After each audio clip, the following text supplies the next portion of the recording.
আসসালামু আলাইকুম। Microsoft access learner যারা আছেন আশা করি সবাই ভালো আছেন। আলহামদুলিল্লাহ আমি আপনাদের দোয়ায় অনেক অনেক ভালো আছি। তো আজকে আমাদের ভিডিও টপিক হচ্ছে মাইক্রোসফট অ্যাক্সেসে আমরা কিভাবে অয়েলি অবজেক্ট ডেটা টাইপ নিয়ে ব্যবহার করতে পারি সেই ব্যাপারটা আমি দেখানোর চেষ্টা করব। চলুন তাহলে আজকের ভিডিওটি শুরু করা যাক। আজকের এই ভিডিওটি মূলত রিকোয়েস্ট একটি ভিডিও। অনেক লার্নার আছেন যারা বলে থাকেন যে মাইক্রোসফট অ্যাক্সেসে আমরা কিভাবে এই অয়েলি অবজেক্ট ডেটা টাইপ নিয়ে ইউজ করব। ঠিক আছে, ওকে। তো আমরা একটি টেবিল ক্রিয়েট করে নিতে পারি। ইনিশিয়ালি আমরা ডিজাইন ভিউতে যাচ্ছি, আমরা দিতে পারি এখানে সিরিয়াল নাম্বার, এরপর রোল দিতে পারি,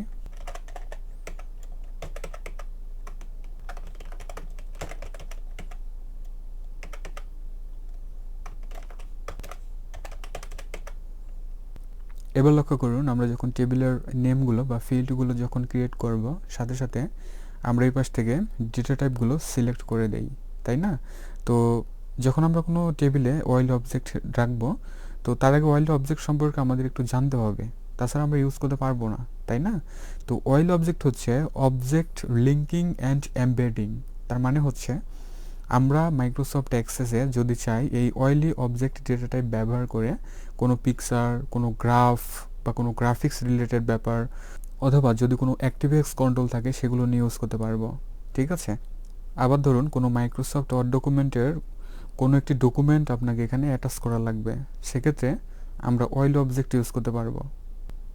আবার আপনি চাচ্ছেন এক্সেলের কোনো ওয়ার্কশিটকে এখানে লিঙ্ক করার জন্য, তাহলে আমরা অয়েল অবজেক্ট ইউজ করব যদি কোনো পাওয়ার পয়েন্ট হয়।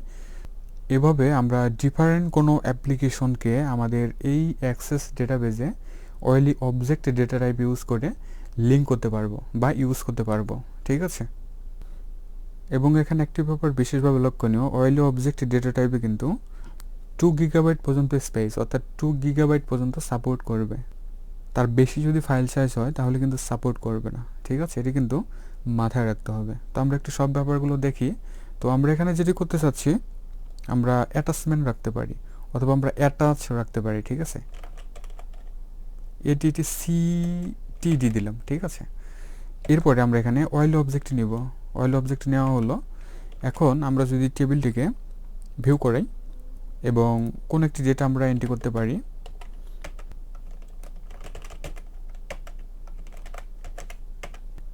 যেহেতু এখানে অয়েল অবজেক্ট ডেটা টাইপ ব্যবহার করা হয়েছে, সো এখানে কিন্তু আমরা যদি ক্লিক করি তাহলে কোনো কিছু আসবে না।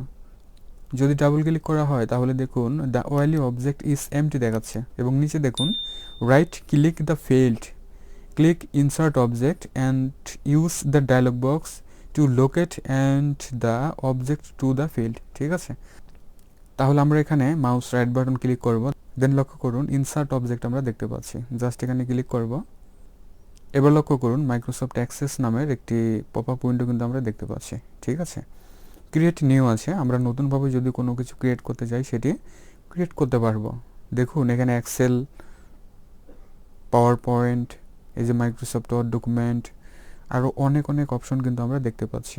ঠিক আছে, এখান থেকে আমরা নিতে পারবো। তো নিউ এর ব্যাপারে আমি পরে দেখাচ্ছি, আগে এক্সিস্টিং এর ব্যাপারে একটু দেখে আসো। অর্থাৎ ক্রিয়েট ফ্রম ফাইল, জাস্ট এই রেডিও বাটন সিলেক্ট করব, তাহলে দেখুন এখানে একটি পাথ ডিসপ্লে হচ্ছে, এখানে ব্রাউজ এবং লিঙ্ক একটি চেকবক্স আমরা দেখতে পাচ্ছি, তাই তো?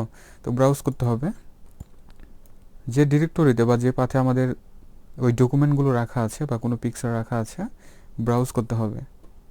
তো ব্রাউজ করি, আমি চাচ্ছি এখানে একটি পিকচার রাখার জন্য, ওপেন করতে হবে, দেন ওকে। এখন দেখুন এখানে প্যাকেজ ডিসপ্লে হচ্ছে, ডাবল ক্লিক করুন, পিকচারটা ওপেন হবে।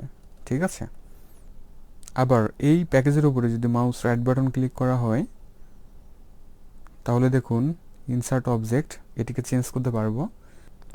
প্যাকেজার শেল অবজেক্ট আমরা দেখতে পাচ্ছি, এই যে অ্যাক্টিভ কন্ট্রোলস এবং রিনেম প্যাকেজ। ঠিক আছে, রিনেম করতে পারবো এবং কনভার্ট করা যাবে। আচ্ছা, তাহলে আরেকটি ডেটা আমরা এন্ট্রি করি, আরও কিছু দেখা যেতে পারে। এবার ধরুন আমি এখানে চাচ্ছি কোনো ওয়ার্ড ডকুমেন্ট অ্যাড করার জন্য, তাহলে insert object, then create from file, browse, word document, open, just ওকে।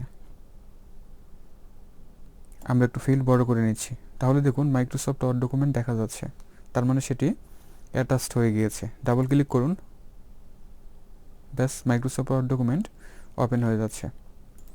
ধরুন অনেক সময় আমাদের ডেটাবেজে কোনো সিভি অ্যাড করা লাগতে পারে, সেক্ষেত্রে আমরা চাইলে কিন্তু এই মাইক্রোসফট ওয়ার্ড ডকুমেন্ট ইউজ করতে পারি। ঠিক আছে, ওকে। তো আরও কিছু দেখা যেতে পারে।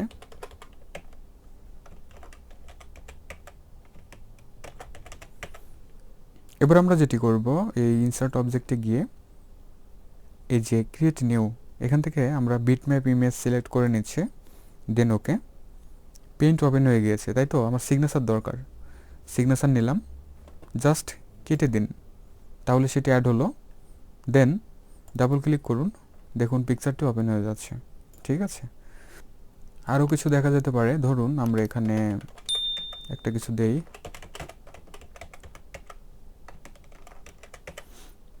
আমরা ইনসার্টে যাচ্ছি, অর্থাৎ insert object, then create from file, browse, picture, ওকে।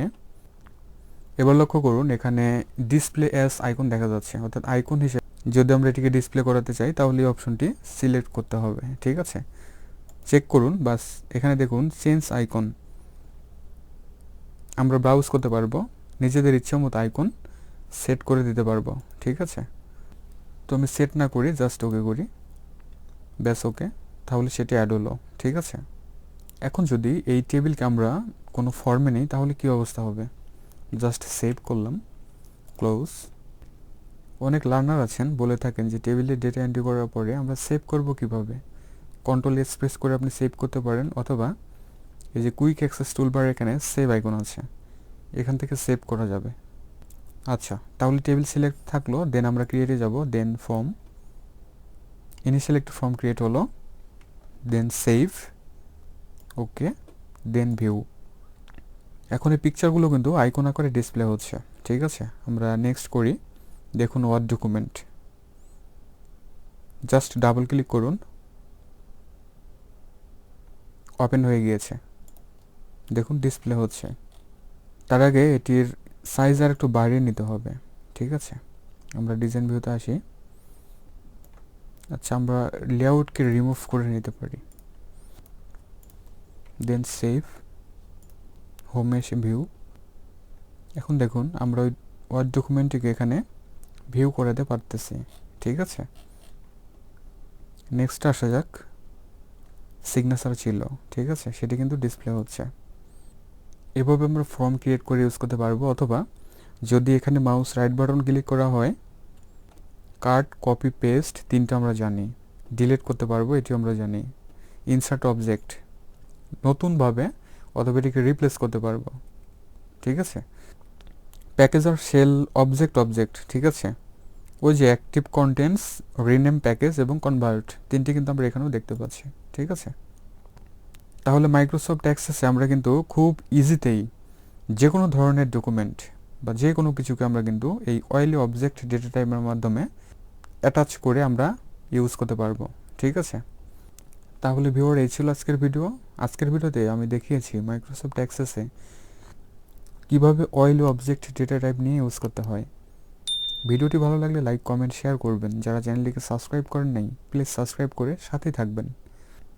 নতুন ভিডিওগুলো দেখার জন্য বেল বাটনটি প্রেস করে রাখতে হবে। যারা মাইক্রোসফট অ্যাক্সেস বিশদভাবে শিখতে চাচ্ছেন এবং ডেটাবেস মাস্টার হতে চাচ্ছেন তারা অবশ্যই চ্যানেলটিকে ভিজিট করবেন। সবাই ভালো থাকুন, সুস্থ থাকুন। Thanks for watching.